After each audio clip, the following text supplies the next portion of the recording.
சசிகலாவை வைத்து காய் நகர்த்த போகிறதா பாஜக? புதிய கட்சி தொடங்கியதன் மர்மம் என்ன?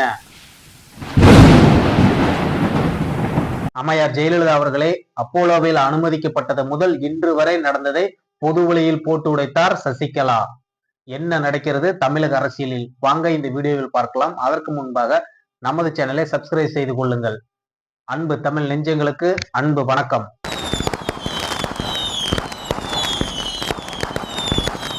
தமிழக அரசியல்ல எப்பவுமே மர்மமான முடிச்சு இருந்துகிட்டே இருக்கும். அதுல மிக முக்கியமானவர் சசிகலா அவர்கள். அம்மா அவர்களுடன் கூட இருந்த போதும் சரி, அவர் மறைவுக்கு பின்பும் சரி, சசிகலாவின் பெயர் தமிழக அரசியலில் உச்சபட்ச பெயராக அடிபட்டு வந்திருப்பதை நாம் அனைவரும் பார்த்ததுதான். சிறை சென்ற பிறகு கடந்த சில ஆண்டுகளாக அமைதியாக இருந்த சசிகலா அவர்கள் கடந்த சில மாதங்களாக அவரது பெயர் தமிழக அரசியலில் மீண்டும் உச்சரிக்க ஆரம்பித்திருக்கிறது. அதற்கு பின்னால் பாஜகவின் செயல் திட்டம் ஏதாவது இருக்கிறதா? சசிகலாவை வைத்து அதிமுகவை ஒருங்கிணைக்கக்கூடிய வேலையை பாஜக முன்னெடுக்கிறதா? அல்லது பாஜகவின் எண்ணம் 2026 அல்ல 2029 எதிர்நோக்கி சசிகலாவை அரசியலில் களமிறக்கி விட்டு இருக்கிறதா என்பதை காலம்தான் பதில் சொல்லும். ஜெயலலிதா அவர்களின் மரணத்திற்கு பிறகு அதிமுக பல துண்டுகளாக சிதறி கிடைக்கிறது. இபிஎஸ் ஒரு பக்கம், ஓபிஎஸ் ஒரு பக்கம், டிடிவி ஒரு பக்கம், சசிகலா அம்மையார் ஒரு பக்கம், பல துண்டுகளாக பிரிந்திருக்கக்கூடிய அதிமுக திமுகவை எதிர்க்க வேண்டும் என்றால் ஒருங்கிணைந்த அதிமுக வேண்டும் என்பதை பாஜக உறுதியாக இருக்கிறது.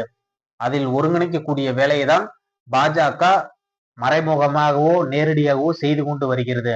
அதன் ஒரு பகுதியாக தான் டிடிவி அவர்களை என்டிஏ கூட்டணிக்குள் கொண்டு வந்து அதிமுகவின் கூட்டணியில் ஒருங்கிணைத்து விட்டனர். ஓபிஎஸ்ஐ கொண்டு வரக்கூடிய வேலையை முன்னெடுத்து வருகிறார்கள். ஆனால் ஓபிஎஸ் அதிமுகவிற்குள் செல்வதற்கான விருப்பமாக தெரிவித்து வருகிறார். ஆனால் எடப்பாடி அவர்கள் ஓபிஎஸ்ஐ துளியும் எடுத்து அதிமுகவில் சேர்த்து கொள்ள விருப்பமில்லாமல் இருந்து வருகிறார். அம்மையார் சசிகலா அவர்களை அதிமுகவினர் ஏற்றுக்கொள்வதற்கு துளியும் விருப்பமில்லை. ஏனென்றால் மீண்டும் ஒரு பவர் சென்டர் அதிமுகவிற்கு உள் வந்தால் நமது நிலைமை என்ன ஆகும் என்று அதிமுகவில் இருக்கக்கூடிய பெரும் தலைகள் நினைக்கிறார்கள். குறிப்பாக எடப்பாடி பழனிசாமி தன்னுடைய பதவிக்கே மிகப்பெரிய ஆபத்தாக வந்துவிடும் என்று நினைக்கிறார். எடப்பாடி பழனிசாமி அவர்களுக்கு 2026 ஆட்சி கட்டளை பிடிக்கிறதெல்லாம் அவருக்கு விருப்பம் இல்லை போல. அவர் தன்னுடைய தலைமை பதவியை தக்க வச்சுக்கணுங்கிற ஒரு குறிக்கோளோட இருக்கிறார் என்றுதான் அதிமுக தொண்டர்களே பேசக்கூடிய நிகழ்வுகள் எல்லாம் நடந்துகிட்டு வருது. ஏன்னா கடந்த முறையை விட இந்த முறை ஒரு 5 சீட்டு கூடுதலா ஜெயிச்சா போதும், நமக்கு அதிகாரம் முக்கியம் இல்லை என்று ஒரு பக்கம் செயல்பட்டு வருகிறார் என்றுதான் பாஜகவின் தலைகள் உணரத் தொடங்கி இருப்பதாக ஒரு தகவல்கள் வருகிறது. அதனாலதான் அதிமுகவில் தனக்கு போட்டியாக இருக்கக்கூடிய ஒவ்வொரு தலைவர்களையும் வெளியே தள்ளி வருகிறார். அதில் ஒரு பகுதியாக தான் ஓபிஎஸ், வைத்தியலிங்கம், செங்கோட்டையன் இவர்களை எல்லாம் ஒரே நேரத்தில் வெளியேற்றி வருகிறார் எடப்பாடி பழனிசாமி அவர்கள். எடப்பாடி அவர்கள் தன்னை ஒரு பெரிய தலைவராக நினைத்து கொண்டு அதிமுகவில் இருக்கக்கூடிய ஒவ்வொரு தூண்களையும் துரத்தி வருகிறார். அதில் ஓரளவிற்கு அவர் வெற்றியும் கண்டுவிட்டார். எம்ஜிஆர் அவர்கள் மன்னிக்க கூடிய மனப்பக்குவம் கொண்ட தலைவர். அம்மையார் ஜெயலலிதா அவர்களிடம் ஆளுமை அவரிடம் இருந்தது. அதனால் சிதறி கிடந்த அதிமுகவிலும் தன்னை நிலைநிறுத்தி கொண்ட தலைவர்கள் அவர்கள். ஆனால் இவருக்கு அது போன்ற ஒரு சூழல் துளியும் இல்லை. ஆனால் தன்னைத்தானே மிகப்பெரிய உயர்ந்த ஆளுமையாக நினைத்து கொண்டு செயல்பட்டு வருகிறார் என்பதுதான் உண்மையும் கூட. நேற்று சசிகலா அவர்கள் புதிய கட்சியை அறிமுகப்படுத்தியிருக்கிறார். அதில் பல்வேறு விதமான விஷயங்கள் அவர் பேசியிருக்கிறார். அதில் மிக குறிப்பாக அம்மா அவர்களின் மறைவின் போது அப்போலோ மருத்துவமனையில் என்ன நடந்தது என்று விரிவாக பல்வேறு கருத்து விஷயங்களை பரிமாறி இருக்கிறார். முதல் முறையாக அப்போலோ மருத்துவமனையில் நடந்ததை பொதுவெளியில் பேசியிருக்கிறார் அம்மையார் சசிகலா அவர்கள். ஏன்னா ஆறுமுகசாமி ஆணையம் அமைத்த விசாரணை குழுவில் கூட ஆஜராகாத சசிகலா அவர்கள் நேற்று பொதுவெளியில் பல்வேறு கருத்துக்களை பரிமாறியதன் மர்மம்தான் பரபரப்பாக தமிழக அரசியல் பேசப்பட்டு வரக்கூடிய ஒரு சம்பவமாக இருக்கிறது. ஏன்னா அம்மாவின் மரணத்தின் போது சசிகலா அவர்களை முதல்வராக பதவியேற்பதற்காக அன்றைய அமைச்சர்களாக இருந்தவர்கள் அவரிடம் சொல்லியதாகவும், அப்போது எனக்கு சில வேலைகள் இருக்கிறது, எனக்கு அரசியலில் விருப்பம் இல்லை, ஏற்கனவே அம்மாவால் நியமிக்கப்பட்ட ஓபிஎஸ் அவர்களே முதலமைச்சராக பதவியேற்றுக் கொள்ளட்டும், நீங்களும் பதவியேற்றுக் கொள்ளுங்கள் என்று பேசியதாக சொல்கிறார். உடனடியாக பதவியேற்பு விழா முடிந்தவுடன் சசிகலா அவர்கள் ஜெயலலிதாவின் மரணத்திற்கு பிறகு அமைதியாக போயஸ் கார்டன் இல்லத்தில் இருந்தபோது அப்போதும் பல அமைச்சர்கள் வந்து ஓபிஎஸ் அவர்களை நீக்க வேண்டும், நீங்கள் முதல்வராக இருக்க வேண்டும், கட்சியை நீங்க வழிநடத்த வேண்டும் என்று பல்வேறு விதமான கோரிக்கைகள் வைத்ததாகவும், அதனால் அதிகாரத்திற்கு தனக்கு வர விருப்பமில்லை, கட்சியை வழிநடத்த ஒத்துக்கொள்கிறேன் என்று அன்று பொதுச் செயலாளராக பதவியேற்பதற்கு ஒத்துக்கொண்டதாகவும், அவர்களாகவே பொதுக்குழுவை கூட்டி என்னை பொதுச் செயலாளராக நியமித்து அதற்குண்டான அறிவிப்பு பலகை என்னிடம் கொண்டாந்து கொடுத்தார்கள். அதன் பிறகு நான் செயல்பட்டேன். பலரும் தொடர்ந்து ஓபிஎஸ்ஸின் மீது குற்றம் சொல்லி வந்தார்கள். அனைவரையும் வர வைத்து ஓரிடத்தில் என்ன குறை, என்ன தவறு நடக்கிறது என்று நான் கேட்டேன். அவர்கள் சொல்லிய விளக்கங்கள் ரொம்ப புதிராக இருந்ததாக சசிகலா அவர்கள் சொல்கிறார். ஏனென்று சொன்னால் அன்று அமைச்சர்களாக இருந்தவர்கள் பல்வேறு புதிய அதிகாரிகளை நியமிக்க வேண்டும், இவர் ஒத்திசைவு செய்ய மாட்டுகிறார் என்று பேசியதாக இருக்கிறது. ஆனால் அம்மையார் அவர்கள் நியமிக்கப்பட்ட அதிகாரிகளே தொடர வேண்டும் என்று அன்று ஓபிஎஸ் அவர்கள் பேசியதாக தகவல்கள் அவர் சொல்கிறார். அதில் என்ன தவறு இருக்கிறது? அம்மா அவர்கள் நியமிக்கப்பட்ட அதிகாரிகள் பணியில் இருக்கிறார்கள், இருக்கட்டும், ஏன் இடையில் ஒரு சிக்கலை ஏற்படுத்துகிறீர்கள் என்று சசிகலா அவர்கள் அன்றைய அமைச்சர்களிடம் கேள்வி எழுப்பியதாக ஒரு தகவல் வருகிறது. தொடர்ந்து தினம்தோறும் காலை மாலை இரவு வேளையில் தொடர்ந்து ஓபிஎஸ் அவர்களுக்கு பல்வேறு விதமான நெருக்கடிகள் அன்றைய அமைச்சர்கள் இருந்தார்கள்.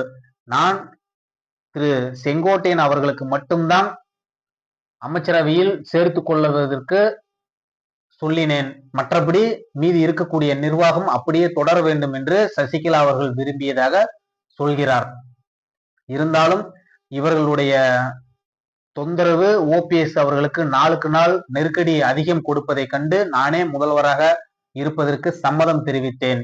அதன் பிறகு ஓபிஎஸ் அவர்கள் அம்மாவின் சமாதியில் உட்கார்ந்தார். நான் பெங்களூர் சென்றேன். பெங்களூரில் இருந்து எனது கணவரின் உடல்நிலை சரியில்லாத போது கூட பரோல் கேட்டு 15 நாள் கர்நாடகா நீதிமன்றத்தில் சிறைத்துறையில் கொடுத்தும் கூட தமிழகத்தில் எனக்கு உண்டான அனுமதி கொடுக்கவில்லை. வெறும் 5 நாட்கள் தான் கொடுத்தார்கள். அதே போன்று எனது கணவரின் மறைவின் போது கூட 10 நாட்களுக்குள் அனைத்து வேலைகளை முடித்துக்கொண்டு திரும்ப வேண்டும் என்று தமிழகத்தில் அன்றைய அதிகாரத்தில் இருந்த எடப்பாடி பழனிசாமி அவர்கள் கர்நாடகா சிறைத்துறைக்கு அழுத்தத்தை கொடுத்தார் என்று பேசினார். அதில் மிக குறிப்பாக எடப்பாடி பழனிசாமி அவர்களின் பெயரை சொல்வதற்கு கூட சசிகலா அவர்கள் விரும்பவில்லை என்று பொதுவெளியில் போட்டுடைத்தார். சசிகலா அவர்கள் அம்மையார் ஜெயலலிதா அவர்களுக்கு உடல்நலம் பாதிக்கப்பட்டு சென்னை அப்போலோ மருத்துவமனையில் அனுமதிக்கப்பட்டது முதல் 72 நாட்கள் கூடவே இருந்து கவனித்துக் கொண்டவர் சசிகலா ஒருவர் மட்டும்தான். அப்போது அம்மையார் ஜெயலலிதா அவர்களுக்கு உடல்நலம் தேறி வீட்டிற்கு அழைத்து செல்லக்கூடிய ஏற்பாடுகள் எல்லாம் ஒரு பக்கம் நடந்தது. நல்ல நாள் பார்த்து அம்மா அவர்களை வீட்டிற்கு அழைத்து செல்வதற்கு முழு ஏற்பாட்டையும் ஏற்படுத்த வேண்டும் என்று உத்தரவிட்டதாகவும் சொன்னார். அப்போது திடீரென்று அவருக்கு ஹார்ட் அட்டாக் வந்து நிலைமை மோசமாகியது என்றும் முதல் முறையாக பொதுவெளியில் சசிகலா அவர்கள் பேசியிருக்கிறார். அதன் பிறகு நான் சிறை செல்வதற்கு என்னால் முதல்வராக உட்கார வைக்கப்பட்டவர் பின்னி எனக்கு முதுகில் குத்தி அதிமுக உருவாக வேண்டும் என்றுதான் நான் அனுப்பப்பட்டேன். எந்த சூழலிலும் அதிமுக மீண்டும் பிளவை சந்திக்க கூடாது என்றுதான் நான் அவரை முதல்வராக அமர வைத்து சென்றேன். ஆனால் அவர் இன்று எனக்கு துரோகம் செய்து கொண்டிருக்கிறார். அதன் பிறகும் நான் அமைதியாக தான் கடந்த பல ஆண்டுகளாக இருந்து வருகிறேன். அதிமுக தொடர்ந்து 10 தேர்தல்களில் தோல்வியை மட்டுமே சந்தித்து வருகிறது. அதிமுக தொண்டர்கள் சோர்வடைந்து இருக்கிறார்கள். அவர்களுக்கு உண்டான ஒரு உற்சாகத்தை மூட்டக்கூடிய எந்த விதமான வெற்றி செய்திகளும் இதுவரையில் அதிமுக தொண்டர்களுக்கு கிடைக்கவில்லை.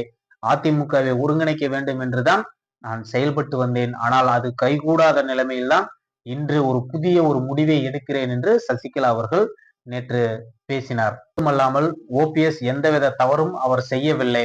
அவர் மீது ஒரு கும்பல் அன்று அமைச்சர்களாக இருந்த அந்த கும்பல் தான் அவருக்கு நெருக்கடி கொடுத்தது. அந்த கும்பல் தான் எனக்கும் நெருக்கடி கொடுத்தது. அதனால்தான் ஒரு சில மாற்றத்தை ஏற்படுத்த வேண்டும் என்று நான் நினைத்தேன். அதன் பிறகு நடந்தது உங்களுக்கே தெரியும் என்றும் பொடி வைத்து சொல்கிறார் சசிகலா அவர்கள். நான் எப்போதும் யாரிடமும் கோபத்தை காட்டுவதில்லை. அது எம்ஜிஆரின் குணம்.